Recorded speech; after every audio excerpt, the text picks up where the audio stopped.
Welcome to your Shadow channel. Now we will tell another chilling horror story. Tonight, we delve into horror stories about 3 spine-chilling tales set in the eerie streets of London. Are you ready to get scared? Let's begin. The first story is about the London Underground shadows. The last train had just departed the Charing Cross station, leaving the platform eerily quiet. The faint hum of the fluorescent lights and the distant echo of dripping water were the only sounds that broke the silence. Sophie Bennett, a night shift worker for a local delivery service, made her way through the underground corridors, a heavy package clutched tightly in her arms. She had always found the London Underground unsettling at night, but tonight felt different. The air seemed heavier, the shadows darker. Sophie quickened her pace, eager to complete her delivery and leave the subterranean labyrinth behind. Her route took her through a series of twisting tunnels, each one seemingly more labyrinthine than the last. She could hear the distant rumble of the trains far above her, a reminder of the world that existed beyond these claustrophobic walls. As she rounded a corner, she came to an abrupt halt. Ahead of her, standing in the middle of the dimly lit corridor, was a figure. It was tall and unnaturally thin, its features obscured by the shadows that clung to it like a shroud. Sophie's breath caught in her throat. She tried to call out, but her voice failed her. The figure moved, gliding silently towards her. Panic surged through Sophie. She backed away, her heart pounding in her chest. The figure's movements were smooth, almost serpentine, as it closed the distance between them. Desperate to escape, Sophie turned and ran. The tunnels twisted and turned around her, each intersection blurring into the next.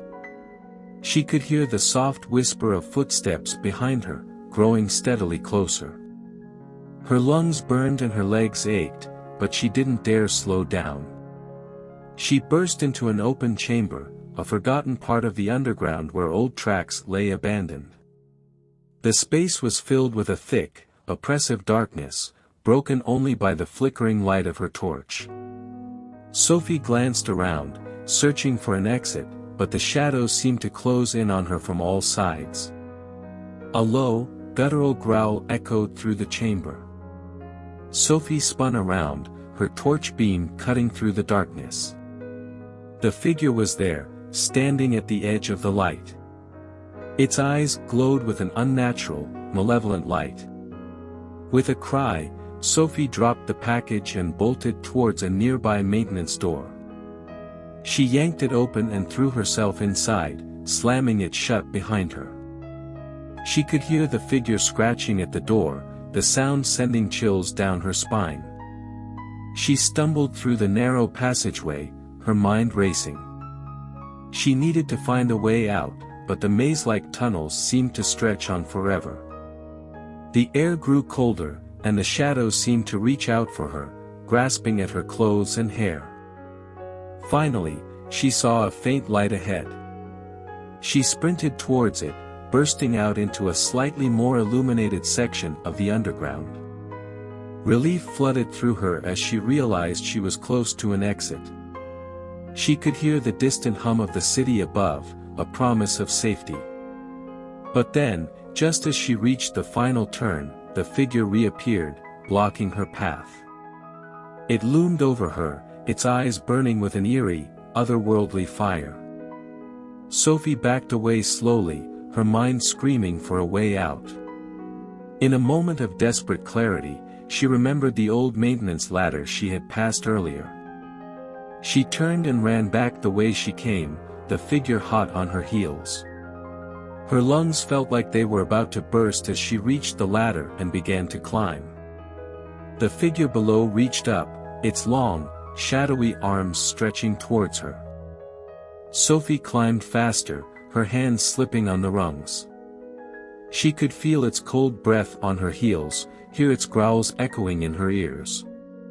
With one final, desperate effort, Sophie pulled herself up through the hatch and slammed it shut.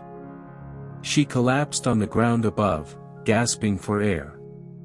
The sounds of the city night enveloped her, a stark contrast to the horror she had just escaped. It took her several minutes to catch her breath and gather her wits. When she finally stood up, she realized she was in a small, deserted maintenance yard. The distant sounds of traffic and life were a comforting reminder that she had survived. Sophie never spoke of her encounter in the underground. She quit her job the next day and moved out of London, leaving the city's shadowy depths behind. But sometimes, in the quiet of the night, she could still hear the distant growl and the soft, whispering footsteps, a chilling reminder of the shadows that lurked beneath the streets of London. The second story is about the haunting of Camden Stables.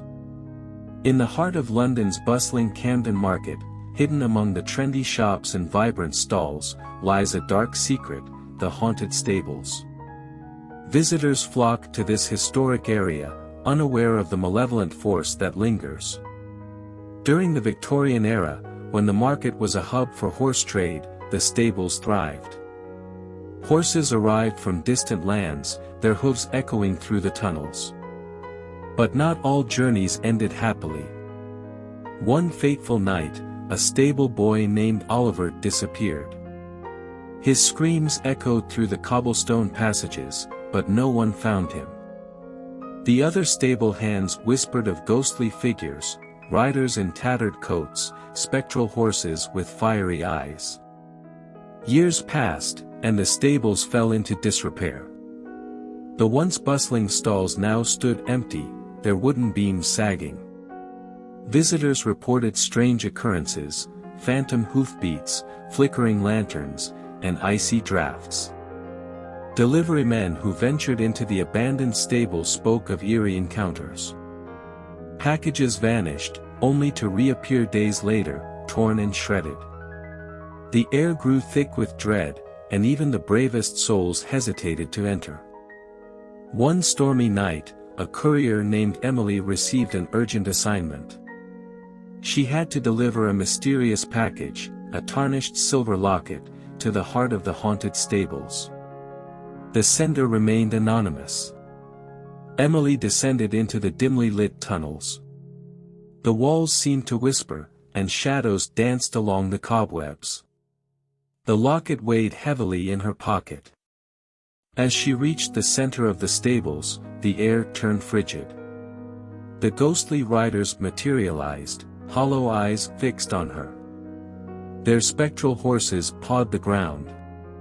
"Deliver it," their leader rasped, pointing to the locket. "Break the curse." Emily hesitated. The locket held memories, love, betrayal, tragedy. She placed it on the ground, and the earth trembled. The ground split open, revealing Oliver's skeletal remains. "Rest," Emily whispered, her breath visible in the cold. The locket glowed, and Oliver's spirit emerged. He thanked her, then vanished into the shadows. The curse lifted, the stables now silent. And so, the delivery of a simple locket unraveled a centuries-old curse, freeing lost souls and revealing the tragic history of Camden Stables.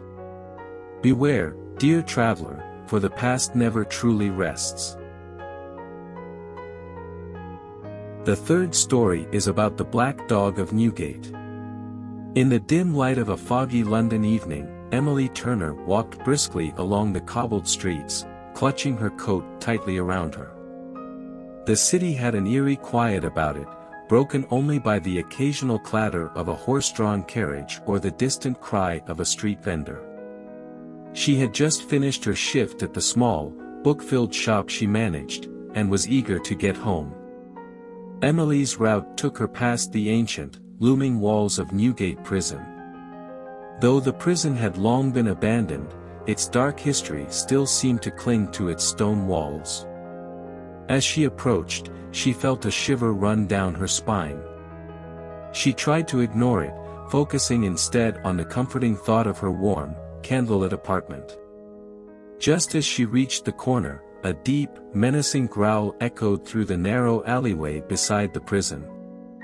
Emily froze, her heart pounding in her chest. She turned slowly, peering into the darkness. At first, she saw nothing. Then, out of the shadows, a massive black dog emerged. Its eyes glowed with an unnatural, fiery light, and its teeth were bared in a snarl. Emily had heard the legends.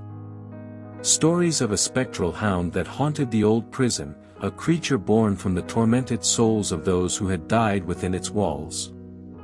The black dog was said to appear as a harbinger of doom, its presence a sign that death was near. Emily took a step back, her breath catching in her throat. The dog advanced slowly, its growl growing louder. She knew she had to get away, but her legs felt like they were made of lead. Summoning every ounce of courage, she turned and ran. The streets blurred around her as she fled, her footsteps echoing in the silent night. She dared not look back, fearing that the beast was right behind her. Her apartment was only a few blocks away. If she could just make it there, she might be safe. She rounded the final corner and saw her building. Relief surged through her, but it was short-lived. The dog was faster. It leaped out of the shadows, blocking her path. Emily stumbled and fell, scraping her hands on the rough pavement. The dog loomed over her, its eyes burning with a terrifying intelligence. It snarled, and Emily felt its hot breath on her face. She closed her eyes, waiting for the end. But the end did not come. Instead, there was a sudden, sharp whistle. Emily opened her eyes to see a figure standing in the street, holding a lantern. The figure was an old man, his face lined with age and wisdom. He stepped forward, the light from the lantern casting long shadows. "Begone, you foul creature," the man commanded, his voice strong and authoritative. The black dog growled once more, but then, to Emily's astonishment, it slowly backed away. It melted into the shadows, its fiery eyes the last thing to disappear. The man helped Emily to her feet. "Are you all right, miss?" he asked, his voice now gentle. Emily nodded, still shaken. "Who are you?" she managed to ask. The man smiled faintly. "Just someone who knows the old stories. The black dog of Newgate is a fearsome thing, but it can be driven away with the right knowledge and courage." He handed her the lantern. "Take this. It will keep you safe on your way home." Emily took the lantern, feeling a warmth spread through her as she held it. "Thank you," she said, her voice filled with gratitude. The man nodded and turned to leave. As he walked away, Emily noticed something strange. His footsteps made no sound, and he seemed to fade into the mist. She hurried the rest of the way to her apartment, the lantern casting a comforting glow. Once inside, she locked the door and collapsed onto her bed, exhausted but safe. The next morning, Emily went to the shop and shared her experience with her co-workers. They listened in stunned silence, their faces pale. "That old man," one of them finally said, "he sounds like the warden from Newgate. The one who supposedly died trying to stop the black dog centuries ago." Emily shivered, realizing that the man who had saved her might have been a ghost himself. She glanced at the lantern, now sitting on the counter, its flame flickering gently. She knew she had encountered something extraordinary, and that she would never forget the night she faced the black dog of Newgate and lived to tell the tale. These are just one of the many horror stories. There are many more out there, waiting to be discovered and told. Do you have any horror stories of your own? Share them in the comments below, and don't forget to like and subscribe for more spooky content. Until next time, stay safe and stay curious. Bye.